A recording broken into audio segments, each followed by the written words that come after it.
Hey folks, today I'm going to show you guys how to derive all of the different ways of getting the measurement called power, which we use the unit watts for. So power is a measurement of how much electrical energy is being transmitted through a device every second. So this is going to build on some of the units or measurements that we've seen before. So first things first, there's three formulas for watts that we care about here in Science 30.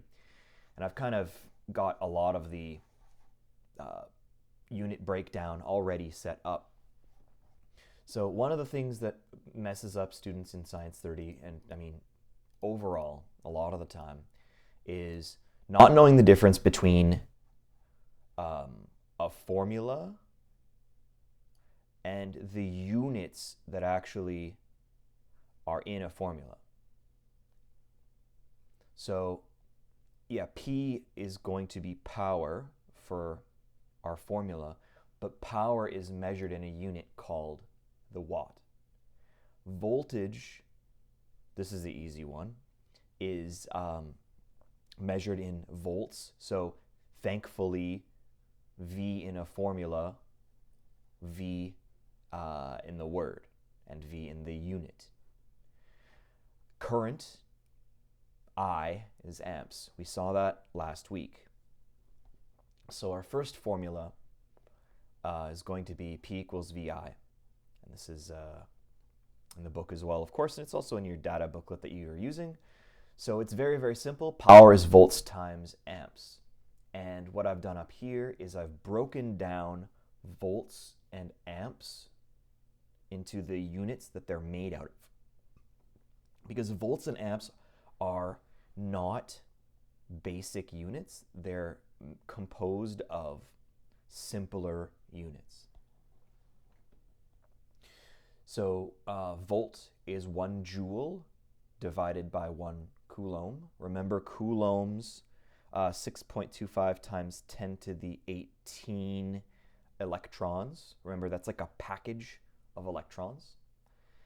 And an amp, which is current, capital I in a formula, is 1 coulomb per second. Remember, it's an amp is a flow of electrons. Current is movement of electrons. So what a watt is how much energy is being delivered per second.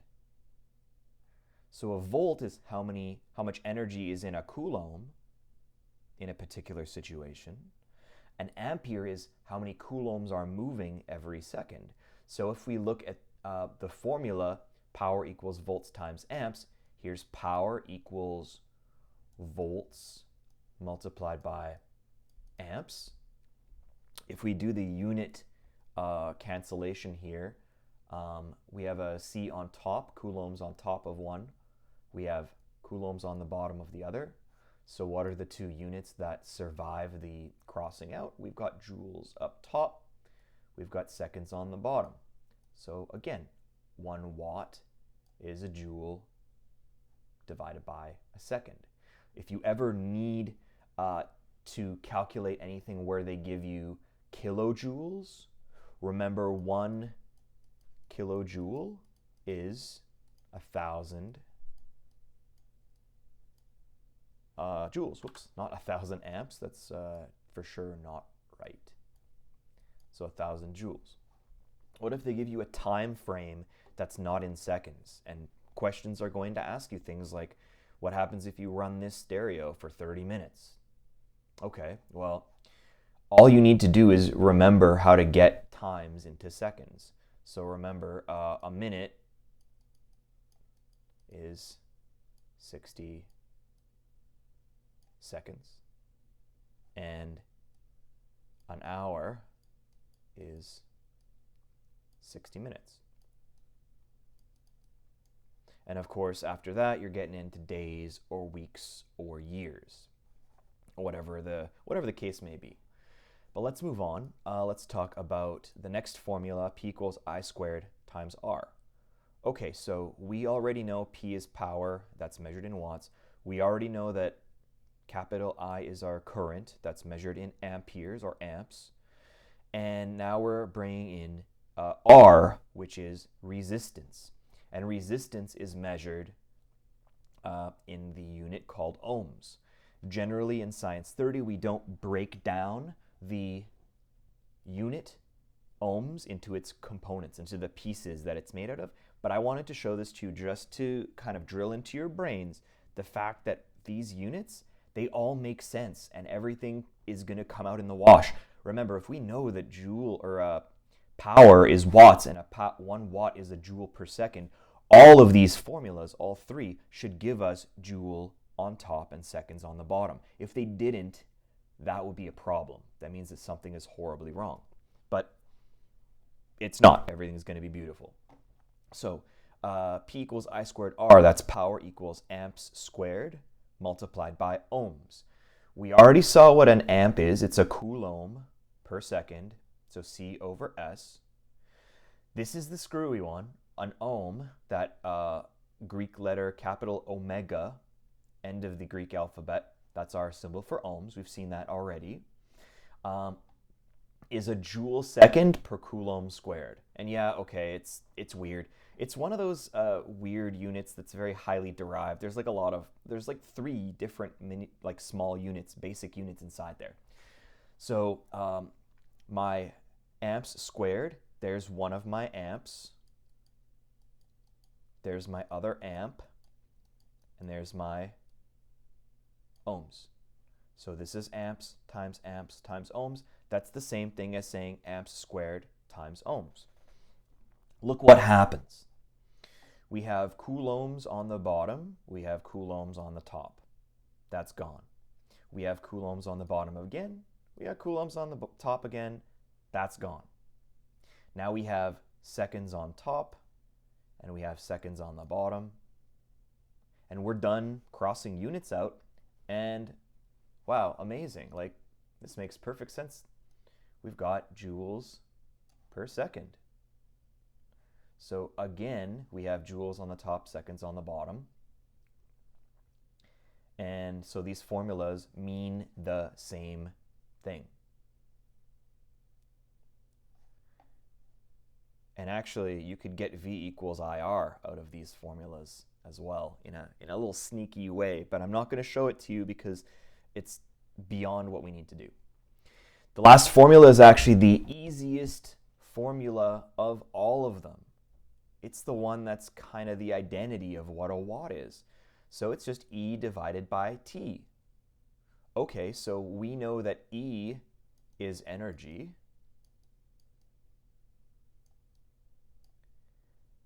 And T is time. Remember, the unit of energy is a joule. So if we give you a kilojoule or a megajoule or some other amount of joules with a SI modifier in front like K or M or big G, which is giga, those modify the amount of joules that we're talking about. Remember, a kilojoule is 1,000 joules. A megajoule would be 1,000,000 joules. And then a gigajoule would be 1,000,000,000 joules. And whenever we do these, we need to get our energy into straight up joules, no kilos or anything like that. And we need to get our time into seconds. This is the primary thing that messes students up, is not understanding that we need to calculate time for this in seconds. So let's do a quick example question. And we'll go over how we pick which formula we're going to use, and then how to do it.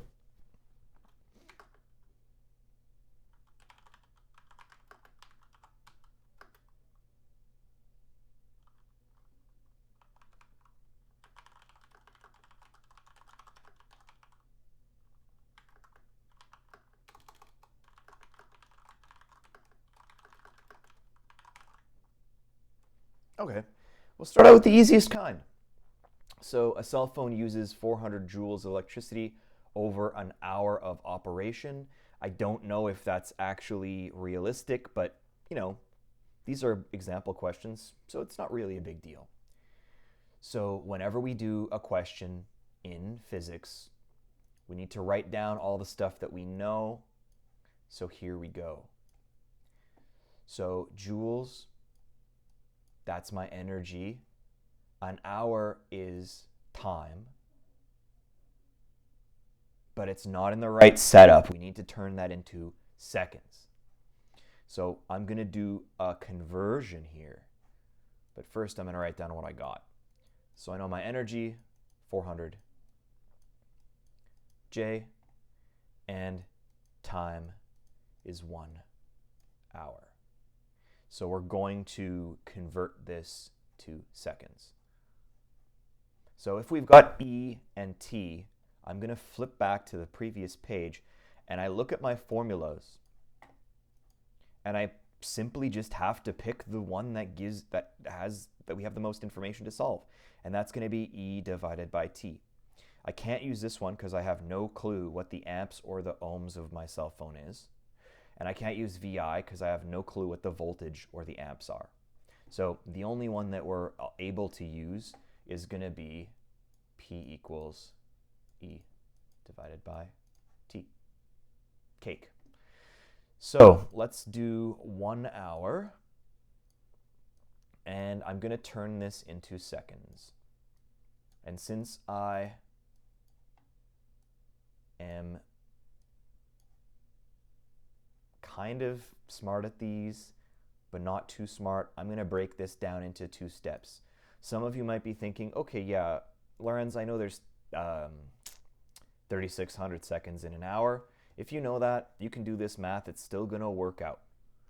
But I'm going to break this down. The first question I ask myself, I have to turn hours into minutes. So I know that there are 60 minutes. That's the worst N I've ever drawn, in 1 hour. Whenever you're using these conversion rates, don't worry about significant digits. So now I need to go from minutes to seconds, and I know that there are 60 seconds in 1 minute. So I've set up my conversion, and now I just simply have to cross out any units that are going to cancel. So I have hours out front. That cancels out with whatever's on the bottom. So I put hours out front. I put my hours on the bottom. Remember, you are not allowed to switch the number. 60 is never going to go in front of hours there. 60 minutes in 1 hour. And then minutes cancels out because I've got minutes on top and I've got minutes on the bottom. This is something that, again, students should learn in Science 10. When I teach Science 10, I try to really get it into students' brains because it is super, super useful for chem and physics and science in general. Anyhow, we look at our unit, and the only unit that survived is seconds. And hey, oh, amazing. The only unit that we need in our answer right now is seconds. So remember, we multiply by the numbers on top. We divide by the numbers on the bottom. So 1 times 60 is 60, divided by 1 is still 60. 60 divided or multiplied by 60 is 3,600, divided by 1 is still 3,600. So the amount of time we have is 3,600 seconds. Now all we have to do is the formula E divided by T. So we have 400 joules divided by 3,600 seconds. So that's 4 divided by 36, which is 0.11 watts. So again, this is probably not realistic. I'm pretty sure at continuous use of cell phones using more electricity, but that's fine. Let's go to another question. I want to get these done quickly. Remember, you can always, if it's too fast, you can always rewind and just check it again. It's a nice thing about having videos. Say,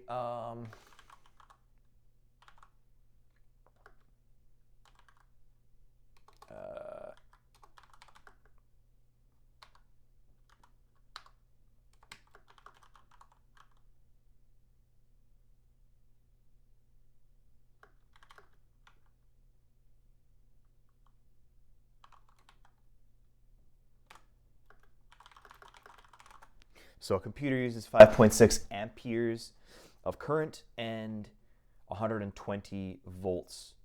What is the power? Okay, so we pop back to the previous question or previous page. We can't use that one because we have no energy and time.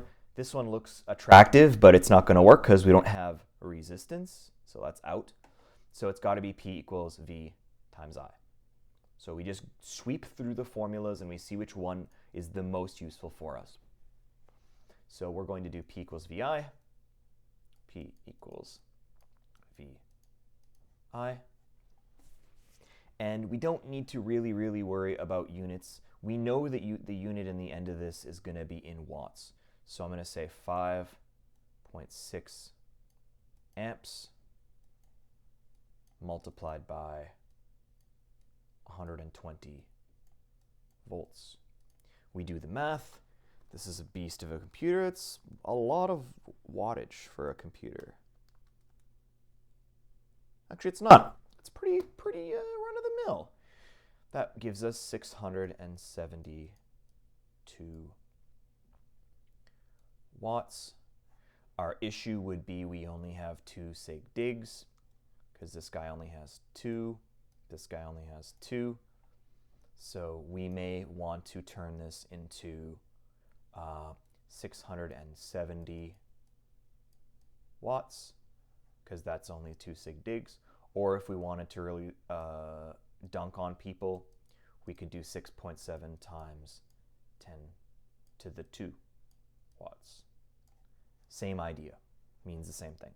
Because remember, 10 to the 2 is 100. So 6.7 times 100, 670. Easy question. Now I'm pretty sure you're going to be able to predict what's coming up next. So in this question, we're going to use I squared R. So we'll say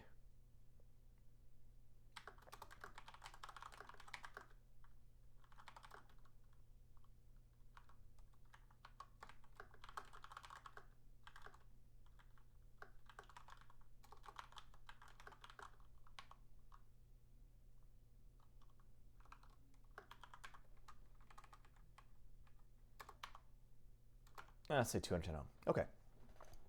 So an electric oven uses 9.5 amps of current and has a resistance of 210 ohms. What is the power of this electric oven? Now, ovens generally have, electrical ovens have super high resistance. Because remember, resistance means that electrons can't get through something very well. So an electrical insulator has incredibly high resistance and electrons can't even go through. However, high resistance objects like the heating element inside your oven, they have high resistance, and what that means is electrical energy is constantly being turned into thermal heat energy. This is the same thing as the little red heating element inside of your toaster. When the power is off, that little wire is not glowing, obviously, and it's not giving off heat, but as soon as you turn your toaster on, electricity goes through that little heating element, and that heating element gets pretty bloody hot really fast, because when the electrons go through, they really have to push. And when they really have to push, they release some of their electrical energy as thermal energy, as heat energy. So obviously we've got amps, we've got ohms. The only formula here that's got amps and ohms is number 2. So we'll use that. So we'll use P equals I squared times R. So that's going to be 9.5 amps squared times 210 ohms. We're still dealing with 2 sig digs. So I'm going to do my math. 9.5 goes into the calculator, square it, multiply by 210, and that's a crazy big number. That's 18,952.5 watts. This I'm thinking is probably a little bit overboard for an electrical oven. So we are only allowed to report to 2 significant digits. So that means we can round this up, so there's only 2 sig digs. 189 will turn into 19. So we could say 19,000 watts. That's 2 sig digs. If we want to be fancy pants, 1,000 watts is a kilowatt, so we could say that this is 19 kilowatts. Or if we were doing scientific notation, we could do 1.9,